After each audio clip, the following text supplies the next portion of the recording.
Bienvenidos a su programa favorito, Global News.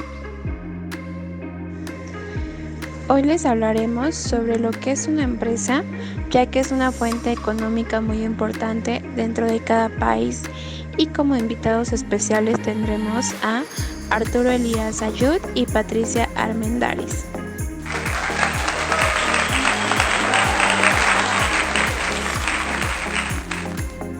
Arturo Elías Ayub y Patricia Armendáriz son dos empresarios exitosos, ya que en su larga trayectoria como emprendedores han obtenido una gran experiencia y el día de hoy nos compartirán un poco de ella. Bienvenidos.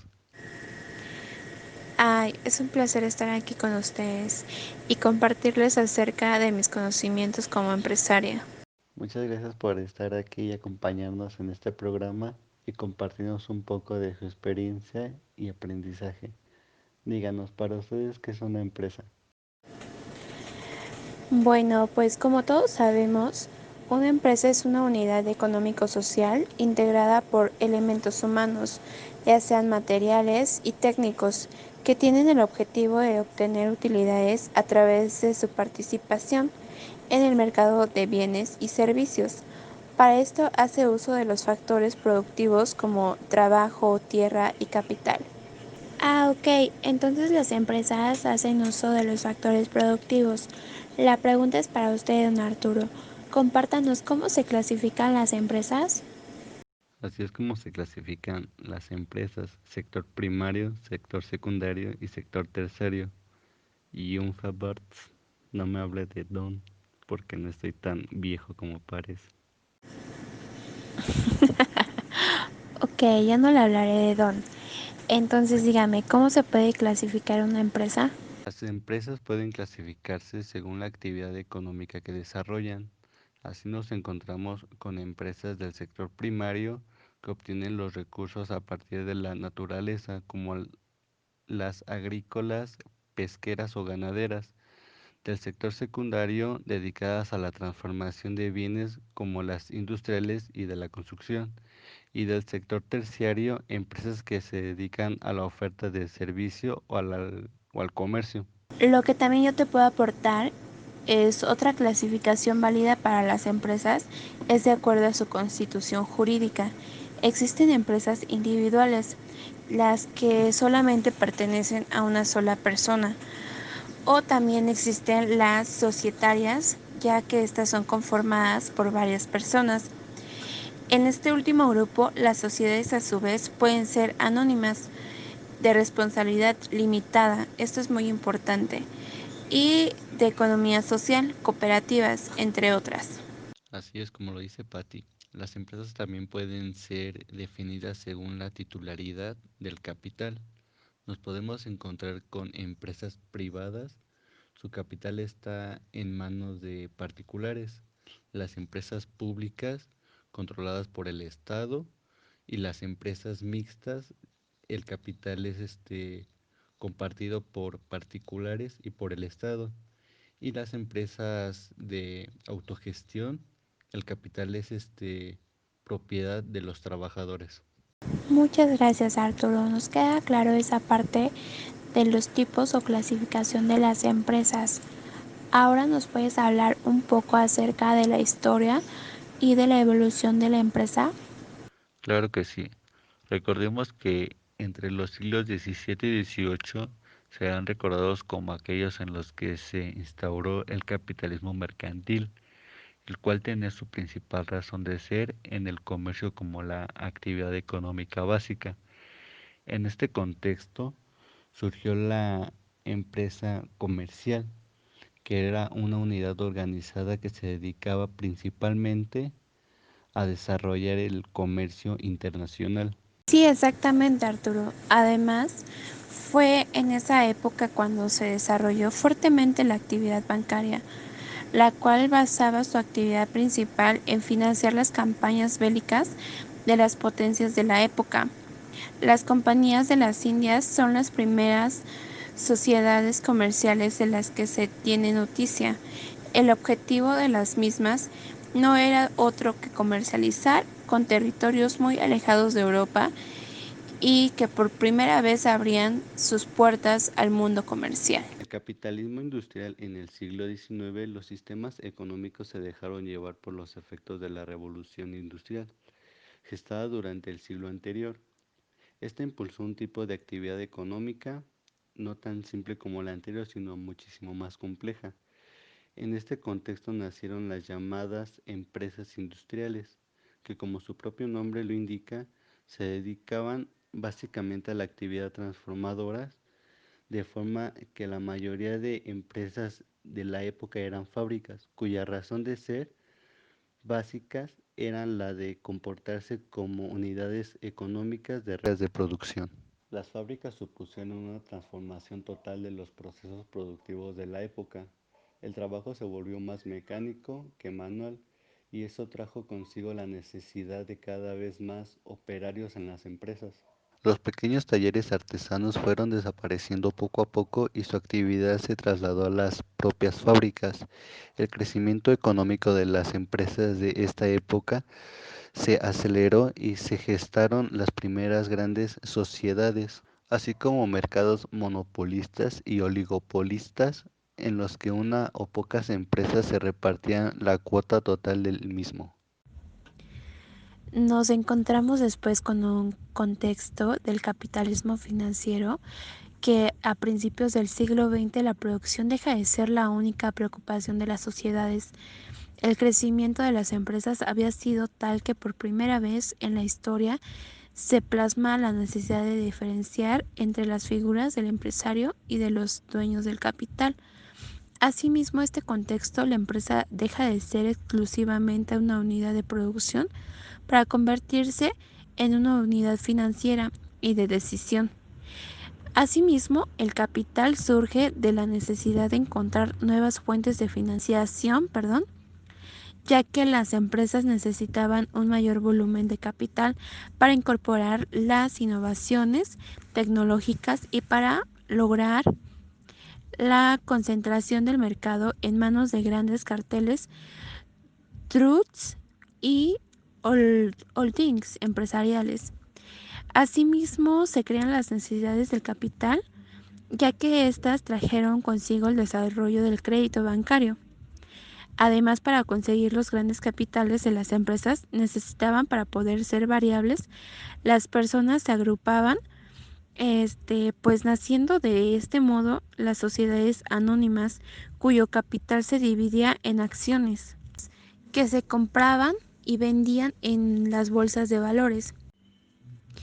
Asimismo, la empresa en la actualidad, el papel de las empresas se ha envuelto mucho más complejo debido a fenómenos como la globalización o el avance incesante de las nuevas tecnologías de la información y del conocimiento. También en la empresa de hoy en día y principalmente en la del gran tamaño, las figuras del empresario y del dueño del capital están claramente definidas.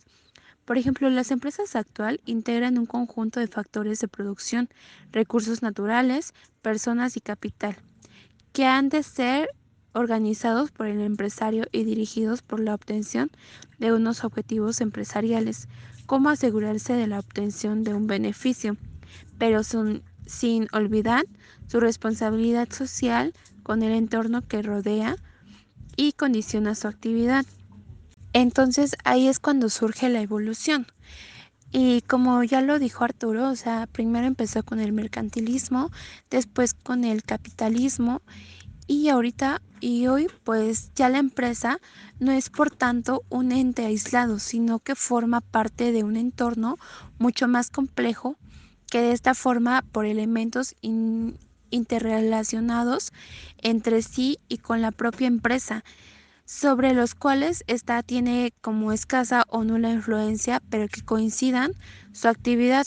Nos referimos a los factores demográficos, tecnológicos, los legales, competidores, intermediarios o entidades financieras, por citar algunos ejemplos. Ok, pues es muy interesante todo eso de la evolución y de la historia de la empresa. Asimismo, díganos cómo es el entorno interno dentro de una empresa, en qué se basa, cómo funciona. El entorno interior es el entorno interior particular con la que relacionan a la empresa, ya sea empleados, clientes y otros. Está constituido por sus recursos y competencias. Los recursos se dividen en recursos tangibles, pueden ser cuantificados. Las competencias son una combinación de recursos intangibles, complementarios con los que se cuenta en la empresa, innovación de la distribución, en la producción, organización, tecnología o en el marketing de la empresa. En este entorno, los grupos que ejercen influencia directa en las actividades de la organización y están dentro del ámbito y responsabilidad de cada integrante. Otro punto de vista puede ser el balance entre trabajo y la vida social, que exista integración entre los compañeros, mejorando el ambiente laboral y su desempeño. Y díganos, señorita Patti, ¿cómo es que funciona el entorno externo dentro de una empresa? Bueno, pues en el entorno externo se incluyen aquí todas las acciones políticas, jurídicas, económicas, sociales y tecnológicas externas que incluye la empresa, sobre ella y su competencia. Por ejemplo, son instituciones o fuerzas fuera de la organización relevantes para sus operaciones, afectando un rendimiento y toman insumos como materias primas, dinero, mano de obra y energías.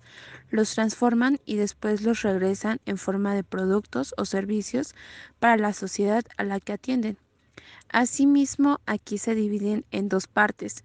Son elementos de acción indirecta, que es un macroentorno que afecta al clima en el que se desarrolla la actividad organizacional, y también en elementos de acción directa, que es microentorno. Este grupo de interés externo ejercen influencia directa en las actividades de la organización. Y dígame, señorita Patti, dentro de su empresa, ¿cómo surgen las áreas funcionales?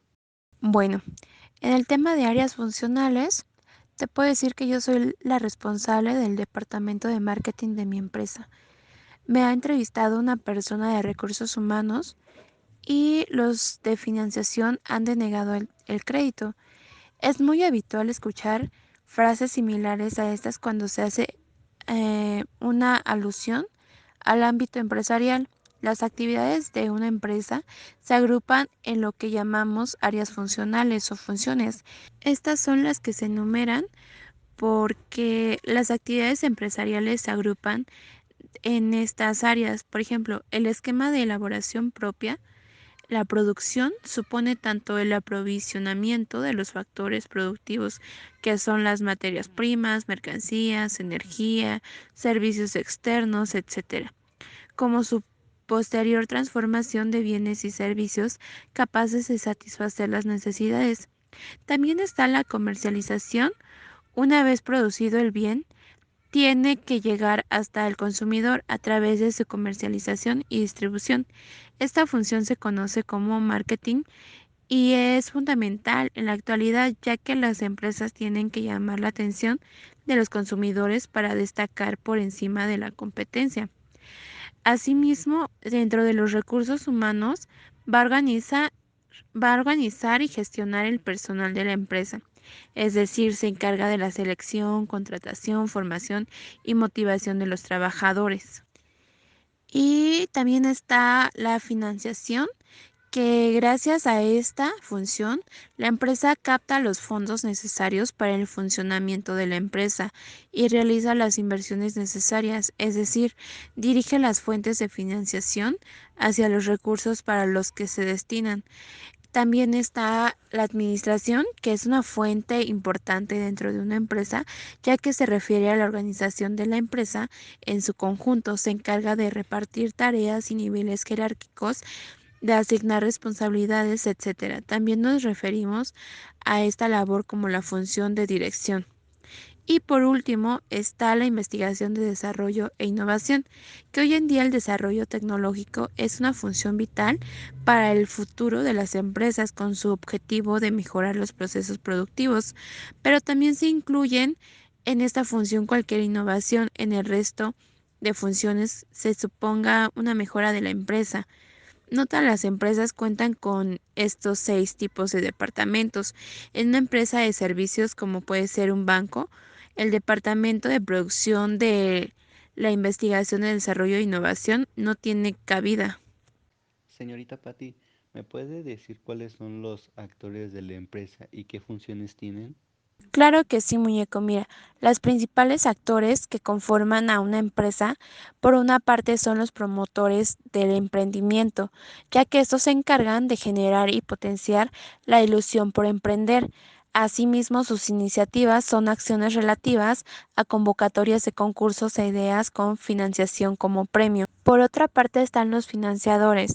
Estos proporcionan recursos monetarios a través de préstamos con condiciones ventajosas para la creación de las empresas y se puede recurrir a solicitar subvenciones oficiales específicas para determinados sectores de actividad o inversiones concretas a realizar. También están los asesores, ya que estos ofrecen servicios para acompañar y aconsejar en el viaje que supone la planificación y puesta en marcha de un negocio. Los inversores que proporcionan dinero a cambio de vincularse a participar en el capital del negocio proyectado. En estas van a existir iniciativas de diversas entidades donde se organizan rondas o ruedas de inversores con objeto de facilitar el encuentro con emprendedores para que estos puedan presentar sus ideas y proyectos. También se encuentran las incubadoras, que éstas se centran más en el proceso de crecimiento de la empresa que en la creación en sí. Tratan de acelerar el crecimiento y asegurar el éxito a través de varios recursos y servicios. Por ejemplo, las incubadoras suelen ser las que seleccionan a las empresas para tutelarlas o monitorizarlas, normalmente startups. También hacen funciones similares a los promotores y asesores en determinados casos. También se encuentran los franquiciadores, que estos nos van a ayudar a dar un formato de negocio consolidado, una red de distribución y unos mínimos de rentabilidad, a lo que hay que añadir la propia capacidad de gestionar esa sesión de marca de forma eficiente. Muchos emprendedores de éxito se convierten a su vez en franquiciadores utilizando esta modalidad para expandirse y aumentar sus ingresos. Pues muchas gracias Arturo y Patti. Estamos muy agradecidos porque vinieran a nuestro programa y nos compartieran este aprendizaje tan útil para la vida y para la vida de las empresas en la economía del país también. Muchas gracias. Muchas gracias por venir, esperamos verlos pronto. Hasta aquí Global News, los esperamos mañana.